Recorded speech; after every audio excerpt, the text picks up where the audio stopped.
ரூபாய்க்கு போகுமா? 8000 போகுங்களா? 8000 ரூபாய்க்கு போகும். சரி. வேற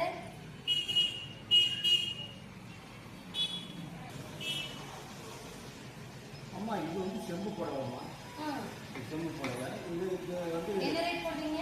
இல்லை அதெல்லாம் 100 ரூபாய்க்கு தான் போகுமா. அது செம்பு சரிங்க. சரி சரி. நான் இது ஒரு 6000 ரூபாய்க்கு போகுது. இது வந்து இப்போ கொஞ்சம் நாளைக்கு முன்னாடி இந்த கிழிஞ்ச பட்டு கூட பார்க்குறேன். இது கிழிஞ்சு போச்சுங்க, ஒரு நூல்ல இருக்குது, நீங்க ரேட் பார்த்து சொல்லுங்க.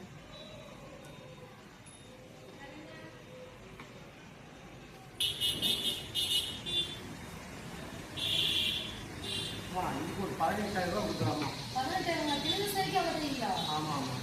சரி சரி.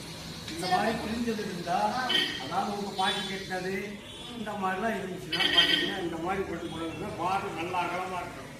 இந்த மாதிரி ஜருகை வந்து பார்த்தீங்கன்னா இப்படி இருக்கணும், ஜருகை இப்படி இருக்கணும். சும்மா ஆனால் இருந்தாலும் வந்து சிலவங்க ஜருகைன்னு சொல்லி சும்மா இந்த 4000 ரூபாய் 5000 ரூபாய் செலவு பண்ணுற மாதிரி துணியை தூக்குறா இப்படி கிழிச்சா கிழியணும்.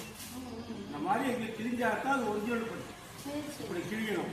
சும்மா அழகாக படிச்சுட்டு வந்தால் அது போகும். அந்த மாதிரி இருக்குன்னு பார்த்தீங்கன்னா இதுக்கு வந்து 18000 ரூபாய் தரலாம், அதிக ரேட்டு.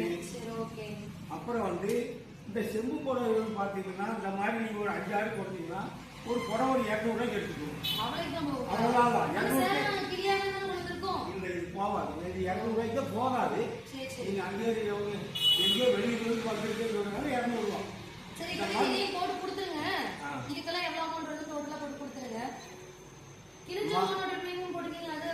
கிழிஞ்ச நோட்டு 500 நோட்டு 1000 ரூபாய் நோட்டு செல்லாத நோட்டு.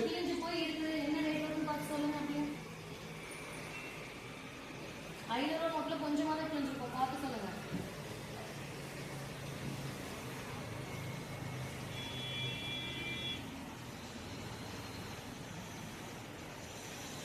சும்மா இது செல்லாது, போவாது. வீட்டில் அது வீட்டில் பாருங்க, உங்களுக்கு 8 பக்கம் நம்பர் வரும். அம்மா அந்த 500 ரூபா நோட்டுக்கு 400 ரூபா தரணும். 400 ரூபா தரேன். இந்த 100 ரூபா நோட்டுக்கு வந்து 50 ரூபா, இதுக்கு வந்து ஒரு 30 ரூபா.